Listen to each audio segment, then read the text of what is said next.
বিরতির পর স্বাগত।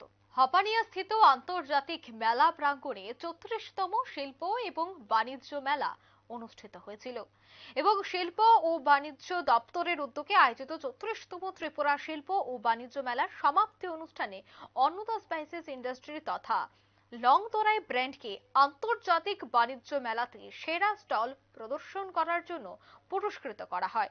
34তম ত্রিপুরা শিল্প ও বাণিজ্য মেলার সমাপ্তি অনুষ্ঠানে উপস্থিত ছিলেন রাজ্যের প্রাক্তন উপমুখ্যমন্ত্রী জিষ্ণু দেববর্মা, শিল্প ও বাণিজ্য দপ্তরের মন্ত্রী শ্রীমতী শান্তনা চাকমা সহ যুব বিষয়ক ও ক্রীড়া দপ্তর ও সমাজ কল্যাণ ও সমাজ শিক্ষা দপ্তরের মন্ত্রী টিঙ্কু রায়, ত্রিপুরা শিল্প উন্নয়ন নিগমের চেয়ারম্যান নবাদল বণিক সহ অন্যান্যরা এই অনুষ্ঠানে উপস্থিত ছিলেন।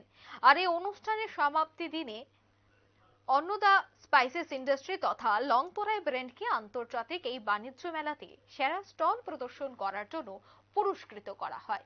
সে বিষয়ে সংশ্লিষ্টরা কি জানাচ্ছেন, সংশ্লিষ্টরা সে বিষয়ে বিভিন্ন বক্তব্য তুলে ধরেছেন। যেহেতু 34তম শিল্প এবং বাণিজ্য মেলা, তাই এই বাণিজ্য মেলাকে কেন্দ্র করে সমাপ্তি অনুষ্ঠানে বিভিন্ন বিষয় উঠে আসে।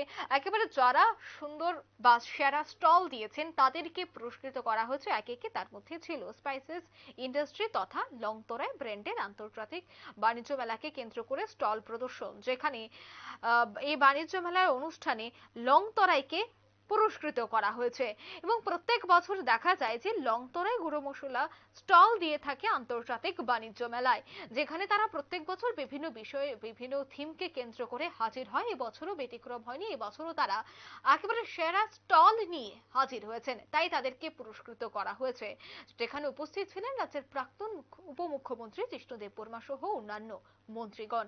প্রত্যেকের উপস্থিতিতেই এই পুরস্কার বিতরণী অনুষ্ঠানটির আয়োজন করা হয়েছে 34তম ত্রিপুরা বাণিজ্য মেলাকে কেন্দ্র করে।